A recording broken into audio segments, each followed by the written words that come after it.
की चरम सीमा था। कौन सा आंदोलन? भारत छोड़ो आंदोलन। अब बताओ, इस विशाल जन आंदोलन से ब्रिटिश सरकार क्या हुई? घबरा गई। यानी किस आंदोलन से? भारत छोड़ो आंदोलन कौन चलाए थे? भारत के राष्ट्रपिता किसको बोलते हैं? महात्मा गांधी को। वह महात्मा गांधी कौन सी आंदोलन चलाए? भारत छोड़ो आंदोलन। भारत छोड़ो आंदोलन जो किसके साम्राज्य के विरुद्ध? ब्रिटिश साम्राज्य के विरुद्ध चला। यह ब्रिटिश साम्राज्य जैसे जो आंदोलन चला, यह भारत छोड़ो आंदोलन चरम सीमा पे थी। अगला, भारत छोड़ो आंदोलन का निश्चय कर लिया कौन? ब्रिटिश सरकार कर लिया। और अंततः 15 अगस्त सन 1947 को क्या हुआ? मेरे भारत देश को आजाद होने से पहले भारत छोड़ो आंदोलन जो किसके विरुद्ध चलाया गया? ब्रिटिश साम्राज्य के विरुद्ध। जब यह विरुद्ध के साम्राज्य आंदोलन चलाने के बाद जब ब्रिटिश सरकार ने क्या कर ली? अपना निश्चय कर ली कि हाँ, हम भारत देश छोड़ देंगे। और जब भारत देश छोड़ दी जब ब्रिटिश सरकार, तो मेरा भारत देश क्या हुआ? 15 अगस्त 1947 को आजाद का मतलब क्या होता है? गुलामी से छुटकारा। किससे? अंग्रेज से। अंग्रेज जो था वो हमें क्या बना लिया था? गुलाम। लेकिन भारत छोड़ो आंदोलन के बाद मेरा भारत देश क्या हुआ? आजाद। तो हम एक दूसरे से क्या हुए? आजाद। क्वेश्चन, गौतम बुद्ध की जीवनी एवं उपदेश का वर्णन करें। तो इनके बारे में सबसे पहले क्या पढ़ लो? जीवनी। गौतम बुद्ध जो तुम्हारे देश के ही थे। गौतम बुद्ध का जन्म 563 ईसा पूर्व को लुम्बिनी ग्राम में क्षत्रिय वंशीय राजा सुधोधन के यहाँ हुआ था। जीवनी का मतलब क्या होता है? सबसे पहले किसी का भी जीवनी पढ़ना हो तो हम उसका पहले जन्म पढ़ेंगे कि जन्म कब हुआ था। तो गौतम बुद्ध का जीवनी पढ़ना है तो इनका जन्म सबसे पहले जानकारी होनी चाहिए ना। जानकारी, जन्म इनकी कब हुई? 563 ईसा पूर्व में। किस गांव में? लुम्बिनी नामक ग्राम। ठीक है, लुम्बिनी नामक ग्राम कौन सी वंश में? क्षत्रिय वंशीय राजा सुधोधन के यहाँ हुआ था। यह राजा थे कौन? सुधोधन। इनके यहाँ जन्म किनका हुआ था? गौतम बुद्ध का। उनके बचपन में माता का देहांत हो गया। किनका? गौतम बुद्ध के बचपन के उम्र में ही इनके माता का क्या हो गया? देहांत हो जाने के कारण मौसी गौतमी ने उनका पालन पोषण किया। इसका मतलब क्या होता है जी? तुम लोग आजकल देखा है, नाम सुना है कि किसी लड़का को कोई गोद ले लेता है, यानी उसकी मम्मी मर जाती है तो उसको क्या ले लेता है? गोद।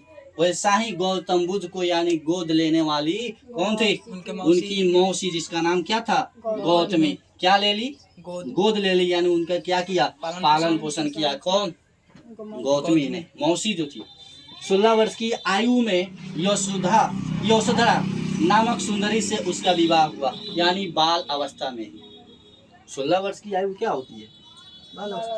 बाल अवस्था की उम्र में ही शादी हो गई। किन की? गौतम बुद्ध की। किन से? यशोधरा नामक सुंदरी। नाम सुना है? सुंदरी क्या होती है? जो देखने में सुंदर लगती है उसी को क्या बोलते हैं? सुंदरी। यानी वही सुंदरी लड़की कौन थी? यशोधरा, जिनका विवाह किन से हो गया? गौतम बुद्ध से हो गया। किस वर्ष की आयु में? 16 वर्ष की आयु में उसका विवाह हुआ तथा 28वें वर्ष उनके पुत्र राहुल का जन्म हुआ। 28 वर्ष का जब गौतम बुद्ध हुए तो उनका बेटा एक जन्म हुआ, जिस बेटे का नाम क्या था? राहुल। 35 वर्ष की आयु में गया बिहार पूर्व में उर्वला नामक स्थान पर ज्ञान की प्राप्ति हुई। 35 वर्ष के जब गौतम बुद्ध हुए, कौन? गौतम बुद्ध हुए तो वे कहाँ गए? बिहार के जिले गया। जो बिहार तुम लोग का राज्य पड़ता है ना जी, वो उस बिहार राज्य में क्या आती है? एक गया जिला। उस गया जिला में क्या हुई? उनको ज्ञान की प्राप्ति। ज्ञान प्राप्त कहाँ से किए हैं? गया से। 483 ईसा पूर्व में 80 वर्ष की आयु में कुशीनगर में उनका क्या हो गया? निधन। यानी वह गौतम बुद्ध 483 ईसा पूर्व में इस भारत देश को, इस राज्य बिहार को एवं गए जिले को कहाँ छोड़ चल बसे? कहाँ? स्वर्गवास हो गया उनका। किनका? गौतम बुद्ध। बस गया था। इतिहास की प्रथम चैप्टर को हिलाने वाली चैप्टर, क्वेश्चन पैदा करने वाली चैप्टर सबसे ज्यादा कौन सी अध्याय है? हड़प्पा सभ्यता। यहाँ से लगभग 20 नंबर की क्वेश्चन बन जाती है एग्जाम में।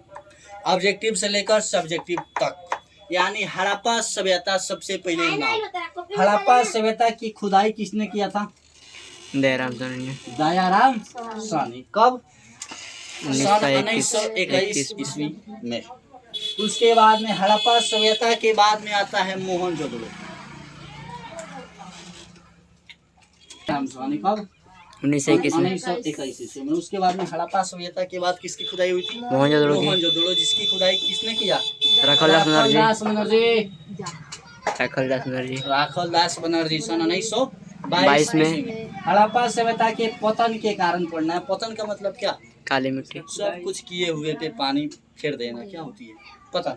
हड़प्पा सभ्यता के पतन के मुख्य कारण क्या हुआ था जी? सबसे पहले हड़प्पा सभ्यता के नामक स्थान पे क्या आ गई थी? सुखाड़। उसके बाद में बाढ़। नदी के मार्ग में क्या हुआ था? बदलाव यानी परिवर्तन। वहाँ की जो भी नदियाँ थी उसमें क्या हो गई? परिवर्तन हो गई। आदि को क्या माना जाता है? हड़प्पा सभ्यता के पतन के कारण। या अपनी भाषा में भी दे सकता है, बाढ़, सुखाड़, आंधी, तूफान या जितना भी सब कुछ आया था सबको क्या कर दिया? हड़प्पा सभ्यता को पतन। बस। सिंधु घाटी सभ्यता की नगर योजना का वर्णन करें। नगर योजना, नगर का मतलब तुम लोग जानता है जी? 1 लाख से अधिक जनसंख्या वाले को क्या बोलते हैं? नगर बोलते हैं। यानी सिंधु घाटी सभ्यता की नगर योजना बता देना है हमें। सिंधु घाटी जो थी, सिंधु घाटी के लोग नगरों में रहने वाले हैं। सबसे ज्यादा लोग क्या चीज में रहते हैं? नगर में। वे नगर स्थापना में बड़े कुशल थे। कुशल का मतलब क्या? उन लोगों के काम सबसे ज्यादा आसान प्लस में सबसे ज्यादा